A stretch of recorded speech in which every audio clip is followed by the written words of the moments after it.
Anticipation. This is what I like to refer to a space-tying technique I do because I originally did this with the anticipation abstract inspiration. And it usually involves me twisting the yarn somehow, having it in a pan, and then pouring dye on top. Well, today I thought I'd add another twist to this anticipation technique, and we're gonna do this in a pan using both superwash and non-superwash yarns. And the reason why I'm choosing to do this is that in general, superwash wools will absorb dye faster than their non-superwash counterparts. And often with these types of comparisons, we get dramatic differences, but then sometimes we don't. And so I can't anticipate what we're going to see for today's experiment. And oh yeah, hi everyone, I am Rebecca from ChemKnits. Now, today's project is all about anticipation and not knowing the results, but if you want to be able to accurately anticipate the colors you're gonna end up with, let's talk about today's sponsor. This portion of today's video is sponsored by Alanna Wilcox's Color Alchemy Masterclass, a course that will take you beyond just dyeing yarn. Alanna will teach you how to truly understand color. If you've ever felt stuck trying to guess how to get just the right shade, or frustrated when your color results don't match what you had in mind, the Color Alchemy Masterclass can help you take control of your color outcomes. Registration for the Winter 2025-26 session is now open. The Masterclass kicks off with a live orientation in November, followed by on-demand lessons that help you build a strong foundation in the science of color and art of dyeing. Then in January and February, you'll join 4 live Zoom sessions that cover how to go from an inspiration photo to a color palette, how to create precise dye formulas with confidence, how to keep your notes organized so that way you can actually accurately repeat your results, and finally, how to troubleshoot your process so dyeing yarn and fiber feels exciting and fun and not stressful. Throughout the course, you'll get direct support through a private Discord community. And course participants get exclusive access to Alanna Wilcox's book, Color Alchemy from Digital to Dye, as part of the kit that she sends you as part of the course. One of the things that sets this Color Alchemy Masterclass apart is that it's not tied to any one brand of dye. Alanna, who I think is a color expert, will teach you how color works, and so then you can apply that to whatever project you're doing with whatever tools you have at your disposal.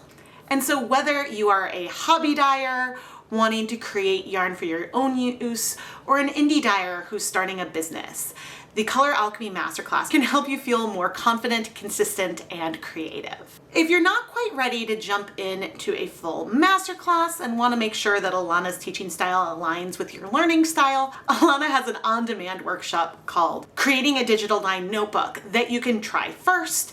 And then if you decide to take the masterclass after, the fee from that workshop you can apply to your masterclass enrollment. I have not taken the Color Alchemy Masterclass myself, but I have reviewed the Digital Dye Notebook workshop and found Alanna's teaching style approachable and really helpful. Alanna's teaching style makes learning fun, clear, and totally empowering. Registration for the winter session of the Color Alchemy class closes November 17th, 2025, and spots are limited. You can find more information, reviews, and stunning student results at her website, alannawilcox.com. I'll have it linked down below at the top of the video description. Alanna Wilcox, thank you again for sponsoring this portion of today's video. Our yarns today are Wool of the Andes and Wool of the Andes Superwash. Wool of the Andes is 100% Peruvian Highland wool, and Superwash Wool of the Andes is built at 100% Superwash wool. I don't know if it's Peruvian Highland or not, but they have the same yardage. It is the same yarn line, and so I think they make a very good superwash versus non-superwash comparison. I pre-soaked all the yarn overnight in plain tap water with no acid. And if you want to learn more about any of the tools or equipment I'm using in my videos, I do have links and affiliate links down in the video description. And I may make a commission if you make a purchase through one of the links. For what I like to call our anticipation colorway, which I call this because you have to wait to see what the colors are doing and you end up with a little bit of a surprise. We're gonna have 4 of these like donut-like spirals, which we will adjust. But my plan is to do something like superwash, non-superwash, superwash, non-superwash. So when I add dyes on, whether, gosh, it may make more sense to go across because that's less area than going down. But however I add the dyes on, we know that like that I'm going to be treating everything as similarly as I possibly can. And it's not going to matter if we're in this column or this column or this row or that row. So that's why they're going to be diagonal from each other.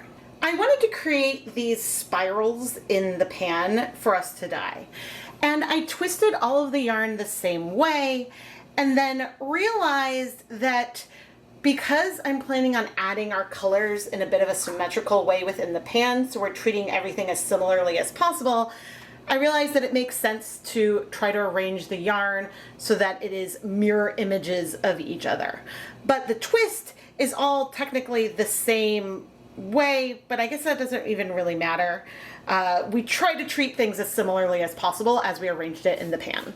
All right, and we have our non-superwash, non-superwash, superwash, superwash. That's the way it's arranged. And now as I come in with water, I am not necessarily going based on the volume of water that I'm adding, even though that is an important component.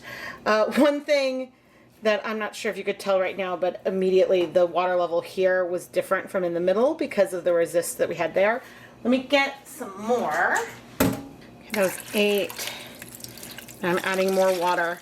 Now, the more water we have in here, the less our colors will necessarily sink to the bottom, and the more they may stay more towards the surface, just because there's not as much space for the color to go. But I would say that we've added probably 12 cups of water. I do want to add acid. Let's go ahead and do 1, 2, 3, 4, 5, and 6. I'm just trying to keep things as symmetrical as possible. This is way more acid actually than I think I intended to use. But you know what? It's gonna be okay because things in general, I'm expecting things to absorb faster to our superwash versus our non, and especially in these areas where the liquid can spread more. I have a feeling we'll see more go into our superwash. But because of the resist, we should still see a good amount of variation in all of our colorways. I could untwist this some so that way it's less compressed in here, but I like that, and so we're gonna just start heating things up. I'm across 2 gas burners on my stove that are similarly sized, and once things are nice and hot, then we can bring over our dyes. And speaking of our dyes, let's go look at the colors that I picked. The colors I think I want to play with today are Dharma Acid Dyes Indigo Blue, Deep Magenta, and Persimmon. Now of these 3, the persimmon I haven't used as much as I have used the other 2, but I think that this will give a really pretty combination, even if our indigo spreads and takes over everything else. But who knows, maybe we'll get like a sunset at twilight kind of thing. I put on my deluxe rubber respirator mask, safety glasses, and gloves and measured out 0.5 grams of each color twice. The reason why I'm measuring out 2 samples of each color is so that way I can create some symmetry within our pan and make sure that I'm pouring similar amounts of dye on different parts of our yarn. I could make a dye stock and then measure out the same volume, but this is a little bit more easygoing, and if the weight is off a little bit from one side to the other, it won't be a massive difference here today. I dissolved all the dyes in some hot tap water, not measuring the volume, knowing that there's under a cup total volume in each of these containers. I just tried to bring the level of liquid to a similar place. A couple of notes. One, I have finally ordered a new scale. I think the one I'm using is from 2019, and some of the buttons are a little sticky, and it's possible it's less accurate than it used to be. And in general, it is better to weigh out larger amounts of dye. You can have more reproducibility if you're measuring out 5 grams versus 0.5 grams. Because the error on the scale, if the error is plus or minus 0.05 grams, then that error doesn't make as big of a difference when you're measuring out a large volume than it does when you're making a small one. So it's worth throwing out there. But we're gonna have our yarn arranged in a way that differences between the cups shouldn't affect our conclusions. We are nice and hot. I'm gonna reduce the heat to low and glove up so we can add our dyes. Now the fun thing is, even if things are warmer up here than down here, we have a non-superwash and a superwash in all the configurations we could possibly have. So that, my friends, is good.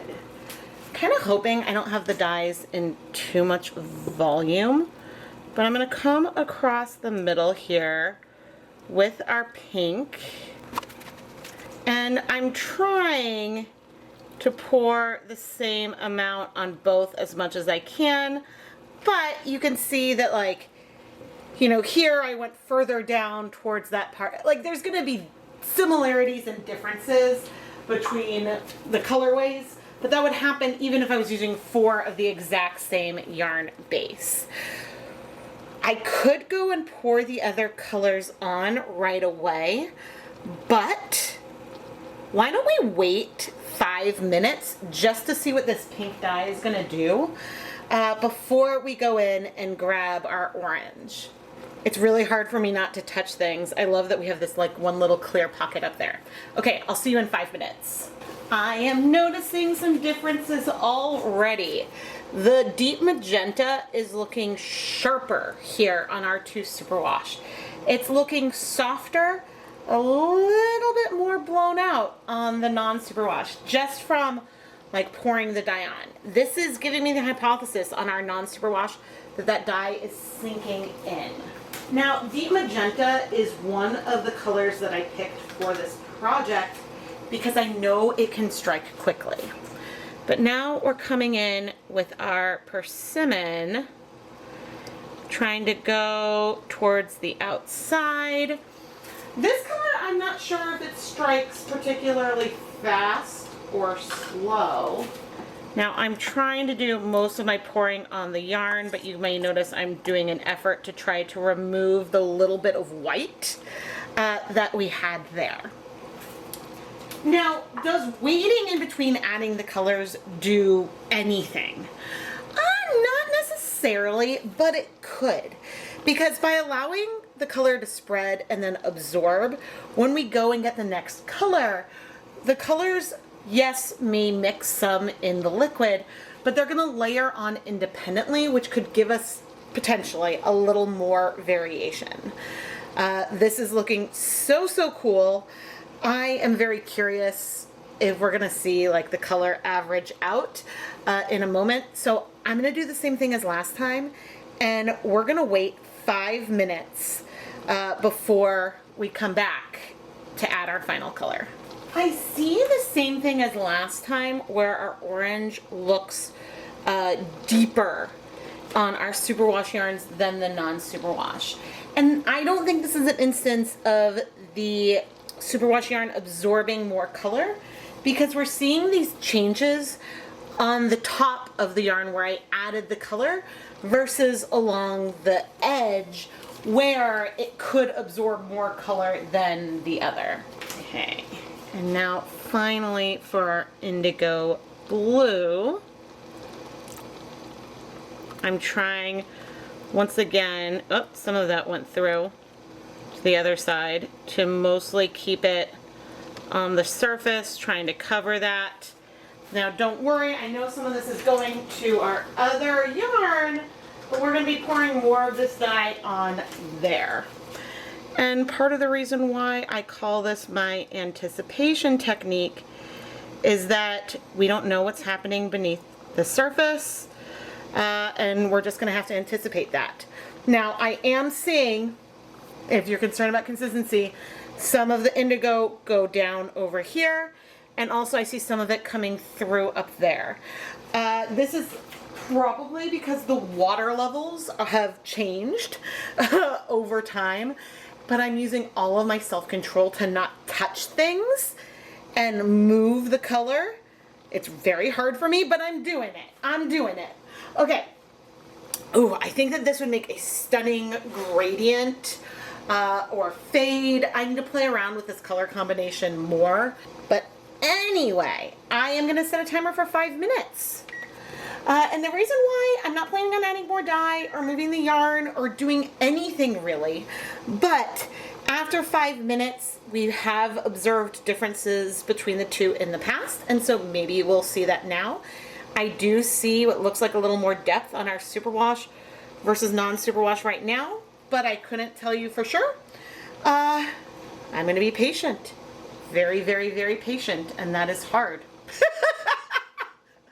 I will see you in 5 minutes. After 5 minutes, the color leak from here is minimal. There is very, very little color that has gone out to the other edges, which is really cool. I would like to maintain that. I'm going to add 2 tablespoons of white vinegar to this center little well, just to help.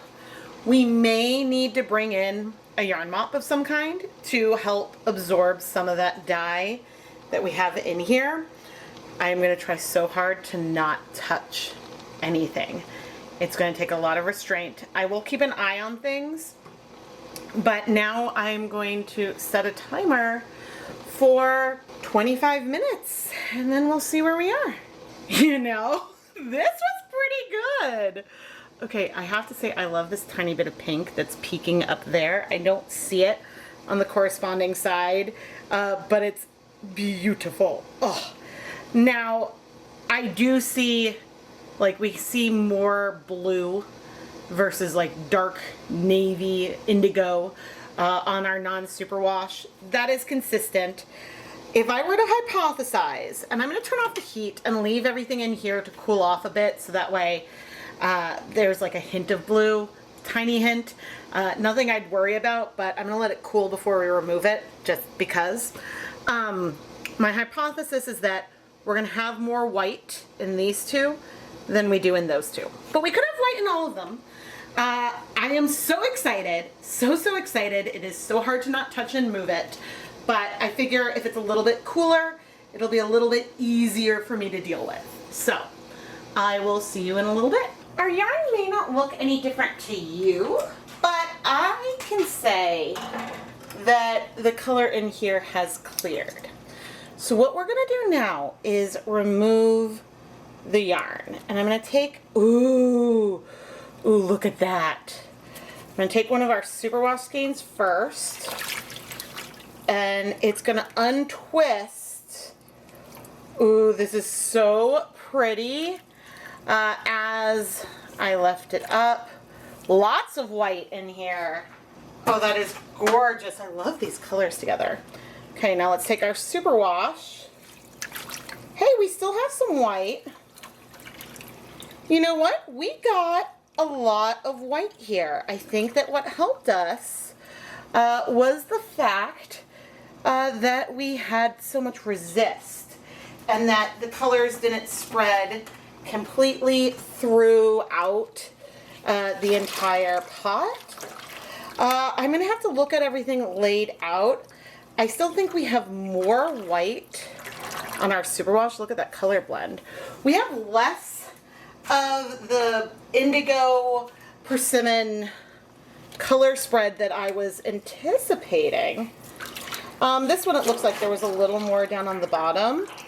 But this may be one of our most similar superwash versus non-superwash comparisons I've ever done. Now, should you be dyeing superwash and non-superwash all in the same pan? No, that doesn't really make sense. You really do want to dye them separately. And just because, you know, the superwash yarn could absorb more dye than the non and other factors like that, but it's fun to do the comparison. And I think that this has worked pretty well. But now I'm gonna go set this yarn aside to cool completely. I think I see some evidence of some glazing here on the Superwash. Oh, I'm so excited. So once it's cooled completely, then we can wash the yarn. Let's wash our non-Superwash yarn on camera. Mainly because if there's one that's more likely to bleed, it's the non-Superwash. This is so pretty. I have done a lot over the years. I would use, gosh, would deep magenta be the pink that I would use? I would use deep magenta, maybe Tangelo, and dark teal. And that was a combination that always made me really happy. But using indigo, why don't I use this indigo blue more? It is stunning. And the purple it made with the magenta, ooh. Clearly I need to do something based on that at some point. But anyway, I am not seeing color come out, which has me so happy. I did add some dish soap. I am honestly curious what differences we might see between the Superwash and the non-Superwash in the end. I mean, we saw differences in the pan, but it's hard to quantify. And there are so many techniques that I've done over the years where we get vastly different results between our Superwash and non-Superwash yarn that if these are more similar, then that has me really excited because sometimes it's hard to get a lot of contrast in Superwash yarn because the dyes just move through so much. But I think the success has to do with the twist of the resist.